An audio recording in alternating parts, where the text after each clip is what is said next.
Hello, friends. I am Chevee. Welcome to my shed. How are you today? How's life in your world? How's things where you are? I hope it's fantastic. I hope everything is great. Everything here is really good.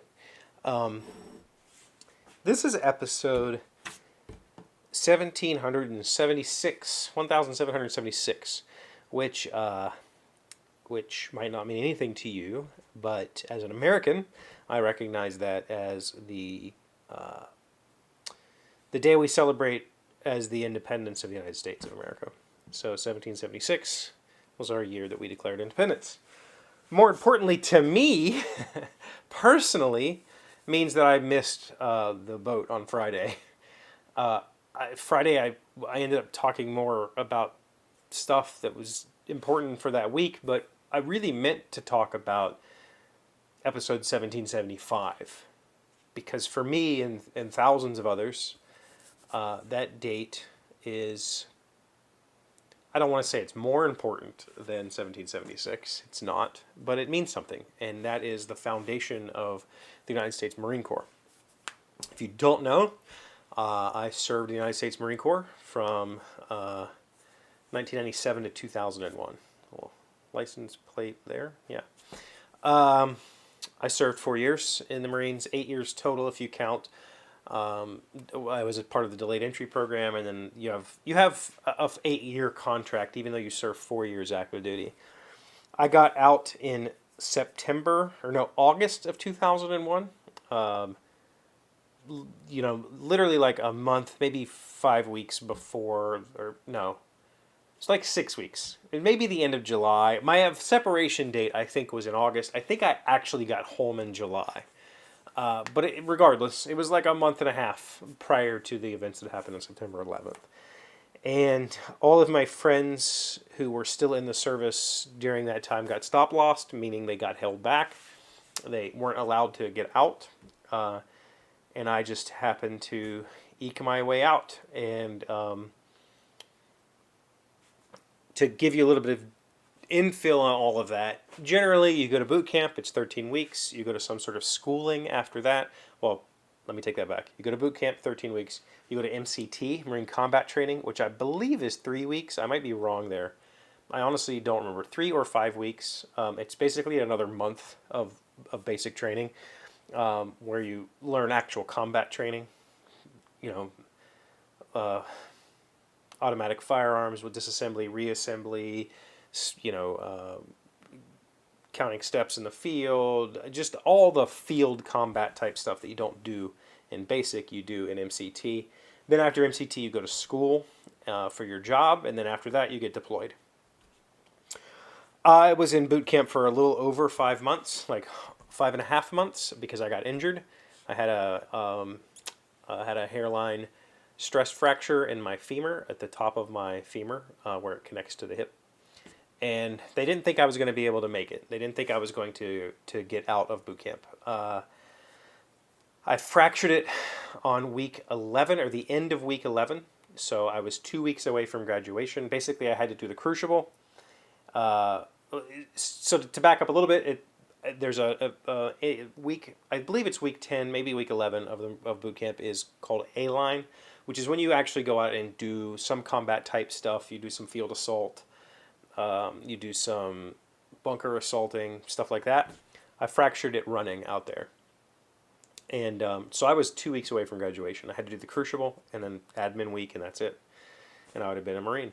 And they told me I wasn't going to run again. I told them, I don't care what you say. Like, I'm not leaving this island until I've been penned as a Marine. That whole time, unlike other services, when you join the Marine Corps, you're just a recruit until you graduate boot camp. You're not a Marine until you get your rank.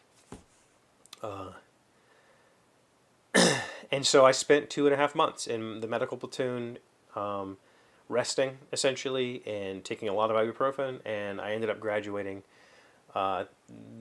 middle of December, I think it was. So I was in boot camp longer than I should have been.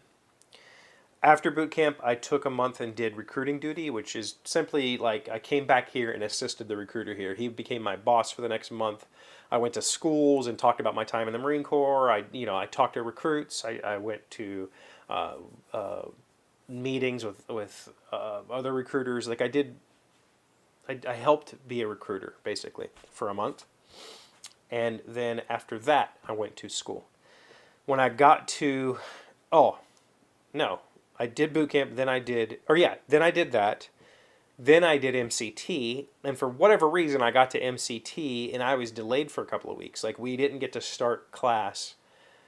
We were there. I think it was like 10 days that we stayed in this, like literally they had signs on them that they were not fit for habitation, like old barracks, and we stayed there for like 10 days before we could get going on actual MCT. Did the MCT thing, went to Camp Lejeune, did my school. At the end of graduation, a bunch of us that were in class together got assigned to our first duty station together in Hawaii. So while I got assigned with this group of people, there was like 6 or 7 of us, I think, or maybe, I feel like the number 8 is memorable to me. There might have been 8 of us. There was a whole bunch of us who were in class together, got sent to Hawaii. And, but the difference between all of us was I had already been in like an extra 5 months at that point, or not 5 months, 4 months at that point. I had been in longer than those guys. So when I got out in July, they weren't going to be getting out until November or December, like because they were in that rotation of kids, of recruits. So I had to leave those guys behind. Like we did all of that together. We went to school and did all of our tour in Hawaii, which was supposed to be a 3-year duty station. But because of the time that I got there, or we all got there, it basically meant that some of them left that summer because their 3 years was up. I did not, because I only had like 3 or 4 months left at the end of my duty, my 3 years, and so they just left me there. And by the end of that, my hip problem had turned into a knee problem, and so I was on medical anyway, and I got out. But I left all those guys, and they ended up having to stay. Most of them, I believe, of the 8 of us, I want to say the number was actually 8. Of the 8 of us, there was maybe one of us that was going to re-enlist, and he did re-enlist. The rest, I don't believe, wanted to re-enlist, but they really didn't have a choice. They got stuck for years. They weren't allowed to get out. They had to stay in the Marines. And I felt guilty about that for a really long time. Like a really, really long time. I felt like some sort of weird survivor, I shouldn't have been here. I shouldn't be here. I should have been with those guys. Like they ended up getting stuck and I didn't, and that wasn't fair to them. And I had a whole lot of survivorship issues with that. And it messed me up for a while, But I did my time. I did what I was supposed to do. The reason that I didn't get recalled, 2 reasons. One, like I said, I was injured when I got out, and so I had already filed with the Department of Veterans Affairs for disability, which I'm still on today. I still get disability for my knees. I had also enrolled in a vocational school to learn Cisco networking and to gain an electrical apprenticeship. I did that at the school my dad taught at. So I was enrolled in school and gone through disability. So like the chances of me getting recalled were very, very low, and I never did get recalled. And I just served my 3 years, and that was it. But it was some of the best times of my life that I served. I made some really good friends who I know none of them at this point. I've not carried forward any of my friends from either the Marine Corps side or the civilian side. That's not true. There's one friend, a girl, who I met 2 years before I left Hawaii. I met her, and she was a couple years younger than me. So she was still like 17, I think, when we met. And I was really into that girl, like super duper into that girl. And almost considered staying in Hawaii just to see if I could make things work with her.